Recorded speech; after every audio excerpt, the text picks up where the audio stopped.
Penguin Random House Audio presents A Cosmology of Monsters by Shaun Hamill. Read for you by Sean Patrick Hopkins.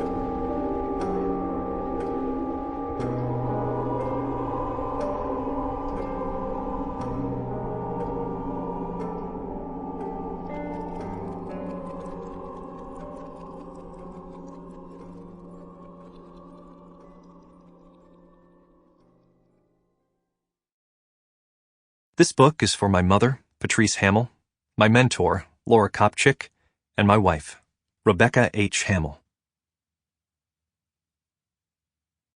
He was someone who acted out our psyches. He somehow got into the shadows inside our bodies. He was able to nail down some of our secret fears and put them on screen. The history of Lon Chaney is the history of unrequited loves. He brings that part of you out into the open, because you fear that you are not loved. You fear that you never will be loved. You fear there is some part of you that's grotesque, that the world will turn away from. Ray Bradbury. Upon retiring, he had an unprecedented dream of great cyclopean cities of Titan blocks and sky-flung monoliths, all dripping with green ooze and sinister with latent horror.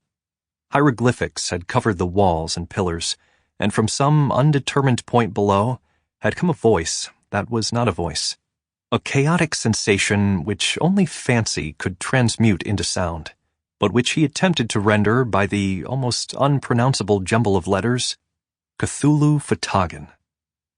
H.P. Lovecraft, The Call of Cthulhu. Part 1.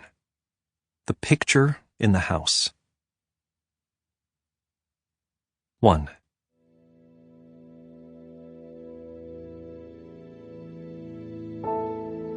I started collecting my older sister Eunice's suicide notes when I was 7 years old.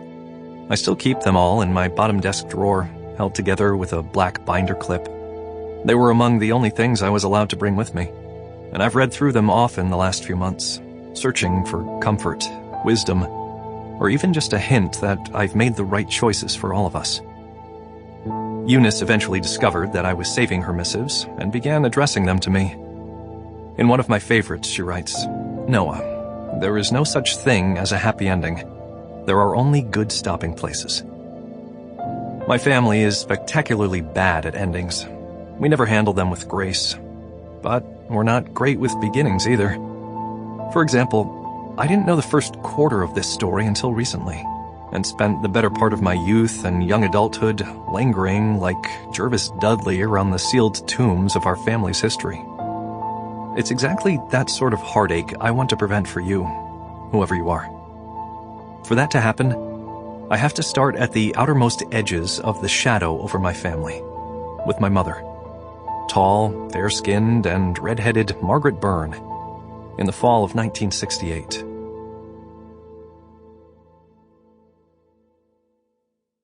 2. Like me, my mother was born somewhat late into her parents' marriage.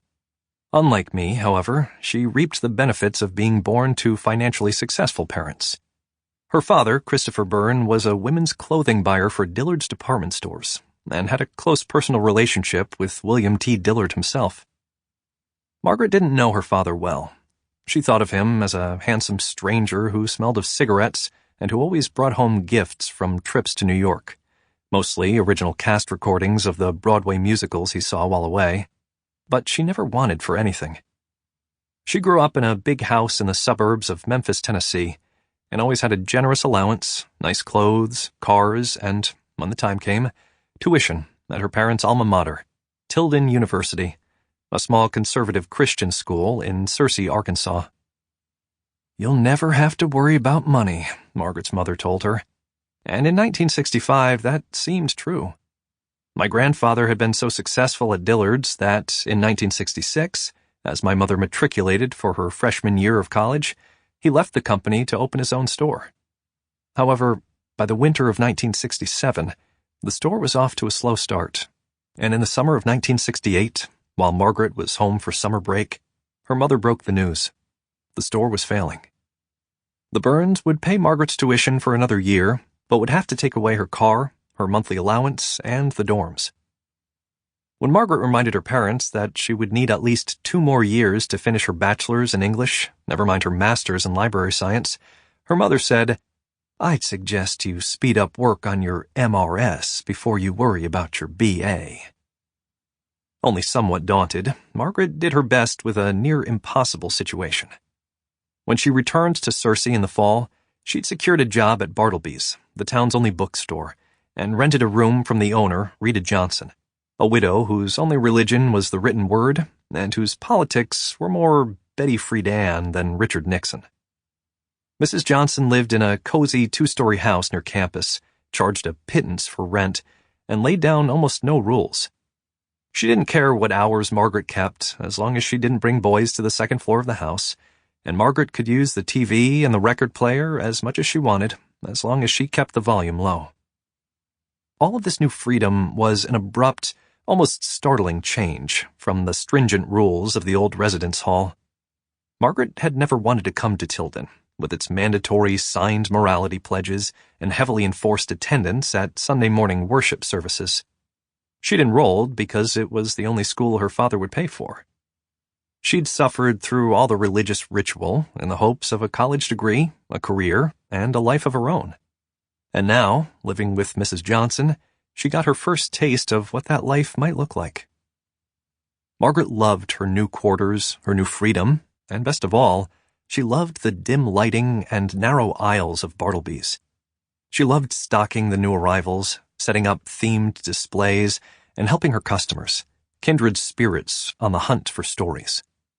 The only burr in her work life was a young man named Harry, who came in maybe twice a week and asked her questions to which she suspected he already knew the answers. Who wrote Great Expectations? Where do you keep your biographies? He always thanked Margaret for the information, but regardless of what he claimed to be interested in, he would inevitably camp out on the floor in the science fiction section where he read books without ever buying anything. He looked young, about Margaret's age, and she assumed he must go to Tilden as well. She wondered how he found time to read so much and go to school. Also, if he went to Tilden, he could probably afford books. Why loiter?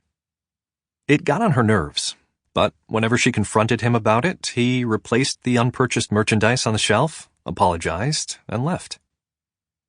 For a while, she worked 32 hours a week at the store, attended class, and studied in the downtime. But this routine proved more difficult than she'd anticipated. Work, even relatively easy work, in the tranquility of Bartleby's, was draining. After a full shift, her feet ached, and her brain felt like a wrung-out sponge. All she wanted to do was lie down on Mrs. Johnson's couch and watch TV. On the nights she did force herself to study, she found it a slow, repetitive, laborious process.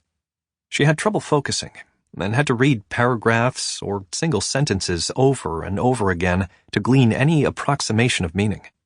She felt tired all the time, overslept, missed classes, and turned in assignments late or not at all. By late September, her grades were worse than ever. Her safety net, sown by her mother's phantom, taunting voice, came in the form of Pierce Lombard, a boy from her Western Civ class. Tall and skinny, with close-cropped hair 10 years out of fashion, and heavy-lidded eyes underscored by dark bags, he looked perpetually sleepy and about a decade older than his actual age, 20. But he asked Margaret on at least one date a week, and he came from a wealthy family of chicken tycoons. If you did your shopping at grocery stores in the southern United States in the mid-20th century, chances were you'd purchased at least one Lombard chicken. Pierce sometimes tried to explain the business to Margaret, but every time he did, her attention wandered. They didn't go to the movies often, because Pierce disapproved of most films. He was conservative and devout even by Tilden standards. But when they did go, he sat at attention and never smiled or laughed. Sometimes in the dark, Margaret watched him instead of the film. He looked 30 now. What would he look like in another 10 years or 20, when the pressures of chicken entrepreneurship began to wear on him? He was polite, always opened doors for her and said please and thank you. When they took his Mercedes someplace to neck, Sample complete. Ready to continue?